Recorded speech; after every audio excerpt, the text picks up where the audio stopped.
এই বুবারতলটা কিন্তু বাংলাদেশের ভিতরে নাইনি। এই বুবারতলটা মৌলভীবাজার জেলাত নাইনি। এই বুবারতলটা বড়লেখা উপজেলাত নাইনি। তাহলে এখানে বুবারতলটা এটা এলামিত পরে। আসসালামু আলাইকুম। আজকের ভিডিওটা হয়তো বা বুবারতলা মানুষের জন্য খুবই গুরুত্বপূর্ণ একটা ভিডিও হতে পারে। আপনারা যারা ভিডিওটা এই মুহূর্তে দেখছেন, আপনারা স্কিপ করে না গিয়ে ভিডিওটা সম্পূর্ণ দেখবা। আমার কথা হইল গিয়া মৌলভীবাজার জেলার বড়লেখা উপজেলার পূর্বাঞ্চল অর্থাৎ বুবারতল। এই যে বুবারতল পাহাড়ি জনপদ, পাহাড়ি এলাকা। এই বুবারতলে 10,000-এর বেশি মানুষ বসবাস করেন। এই বুবারতল আনুমানিক 1960 সাল থেকে এই বুবারতলে মানুষ বসবাস করা। আমরা কষ্টর বিষয় লাগে আমরা রাস্তা বুঝছনি। এই আজ এত বছর হয়ে গেল আমরা রাস্তার দুর্দশা আমরা যাই না। নির্বাচন আইলে আমরা ভোট দেই। আমার কথা হইল গাইজ, এত বছর ধরে বুবারতলে মানুষ যদি বসবাস করেন তাইলে বুবারতলে মানুষের কষ্ট রাস্তাটা কেন হয় নাই। এত এলামিত কিতা লাগে বুবারতল গ্রামটা, বুবারতল বড়লেখা উপজেলার মাঝে মানে বড়লেখাত আপনারা যদি যান তাইলে আমি তো বিভিন্ন ভিডিওত হয় বুবারতলে অনেক ধরনের ফসল আছে। বড়লেখাত আপনারা শুক্রবার, মঙ্গলবার, রবিবার এমনকি প্রত্যেক দিন বিয়ানীবাজার, বড়লেখা, ছোটলেখা প্রত্যেক দিন বুবারতলে মানুষ বুবারতল তাই ফান নেন, প্রতিদিন ফান যায়। এবং আর বাকি ফসল যেটা আছে বুবারতলের সব কিন্তু মঙ্গলবার এবং রবিবার আর শুক্রবারে যায়। তাইলে বুবারতলের মানুষের কষ্টটা এখানে দূর হয় না, আমি তো চিন্তা করি পাই না। আমরা নির্বাচন আইলে আমরা কিন্তু ভোট দেই ঠিকই, নির্বাচনের সময় অনেক মানে প্রতিশ্রুতি আমরা দেওয়া হয়, কিন্তু সব থেকে আমরা এখানে বঞ্চিত করা হয়। আমরা এসব থেকে এখানে বঞ্চিত, আমরা রাস্তা এখানে পাই না।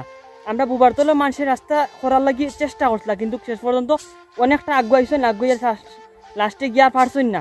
এখানে এই পাহাড়ি ডল লামি গেছে, লামিয়া রাস্তাটা ব্লক করে লইছে, অনেক জায়গাত মাটি পাই গেছে গিয়া। বুবারতলের মানুষের চেষ্টা করছে না। আর আমরা এখানে সরকারি বরাদ্দ এত কম পাই এখানে। 1960 সালটা কিয়া দুদিন মানুষ বসবাস করেন এই বুবারতলে। এত বছর হয়ে গেল গিয়া বুবারতলের মানুষ রাস্তা করিয়া মারা গেছে। এই বুবারতলটা কিন্তু বাংলাদেশের ভিতরে নাইনি। এই বুবারতলটা মৌলভীবাজার জেলাত নাইনি। এই বুবারতলটা বড়লেখা উপজেলাত নাইনি। তাহলে এখানে বুবারতলটা এটা এলামিত পরে। মানে আমার কত হইল গিয়া, আমরা বুট দেওয়ার সময় বুট নিতে আমরা কাছ থাকি, ঠিক আছে, আমরা যেটা দিতে পারবাই ও প্রতিশ্রুতি দিবাই, ও আশ্বাস দিবাই। যেটা দিতে পারতাই না এই আশ্বাস দিয়ে আমরা লাভ নাই। তো আপনারা আমরা আশ্বাস দিলা 4-5 ভিতরে আমরা রাস্তা পাকাকরণ করে দিবা। আমরা রাস্তা দুইটা, একটা যদি আনুমানিক পাকাকরণ হইতো তাইলে আমরা সান্ত্বনা পাইতাম। কিছু জায়গায় ইটসলিং 11 নম্বর রাস্তাটা করিয়া তো আর কামও মইল না। বুবারতলের মানুষ কতটুকু কষ্ট করে আপনারা একটা ভিডিও দেখো, যে বার নেওয়া লাগে, প্রতিদিন মানুষের বার নেওয়া লাগে। মানুষ এতটুকু স্ট্রাগল করিয়া বুবারতলের মানুষ আছে। আর বুবারতলের মানুষে খুব ধৈর্য ধরছে। দেখুন এত বছর ধরিয়া কিন্তু আমরা রাস্তার দুর্দশাটা কোনোভাবেই দূর হন না।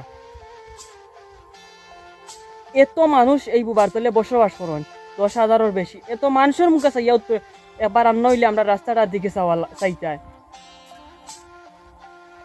আসলে খুব কষ্ট লাগে লাই হইয়া। আপনারা বুবারতলা মানুষের কষ্ট আসলে আপনারা যদি নিজ চোখে না দেখেন তাইলে বুঝতা না।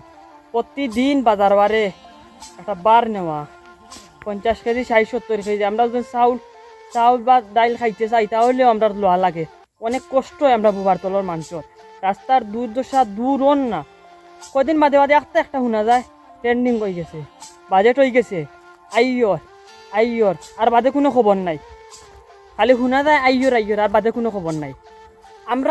আমরা এত বছর ধরে বুবারতলা মানুষ বসবাস করছেন, এত বছর ধরে। শুধু আমরা পাইছি কিতা কারেন্ট, আর আমরা কিতা ফাইলাম। আর স্কুল একটা এবাদুর রহমান চৌধুরী 2003 সালও দিছিলা, ওই স্কুল একটা আছে, আর সরকারি প্রাথমিক বিদ্যালয় আছে। এগুলা তো আচ্ছা, এগুলা কিমান শিক্ষার হার বাড়ালিন লাগি আর কি, শিক্ষা প্রতিষ্ঠান এগুলার হিসাব আলাদা। আমরা উন্নয়নটা তো পাই না। আমার মনে হয় এখানে রাস্তাটা যেত বছর ধরে রাস্তাটা হয় না। আমরা সরকার কিতা হকিনি, আমরা সরকারে দেন না টাকা, আমরা সরকারে টাকা দেয়, তাইলে এখানে আমরা এইগুলা থেকে বঞ্চিত। আজ বুবারতলের মানুষ বার লইয়া যাইতেও এখানে ফেঁকে দিয়ে যাওয়া লাগে। আসলে অনেক কিছু মাতি লাইছি। এখন আমি একটা জিনিস হই, আর মনটা কি আসলে কষ্ট লাগে যে আটকে যাওয়া, আর খুব কষ্ট হয়। অনেক মানুষ বয়স্ক হয়ে গেছেন গিয়া, খান্দে একজন মানুষ যদি বেশি বেমার হয় খান্দে নেওয়া লাগে বইয়া। আর কিতা সহ্যই তো আমরা কোথায় এত বছর ধরে আমরা একটা আমরা রাস্তা পাই না। আর আমরা নির্বাচন আইলে আমরা শুধু প্রতিশ্রুতি আর প্রতিশ্রুতি, আমরা 4 মাসের ভিতরে রাস্তা করে দিলাম। ওকে, ভালো থাকুক, সুস্থ থাকুক। আর আমার যদি কথার মাঝে কোনো ভুল ত্রুটি হয়ে থাকে আল্লাহর ওয়াস্তে আমার মাফ করে দিবা। আর ভালো লাগে যদি ভিডিওটা শেয়ার করবা। আল্লাহ হাফিজ।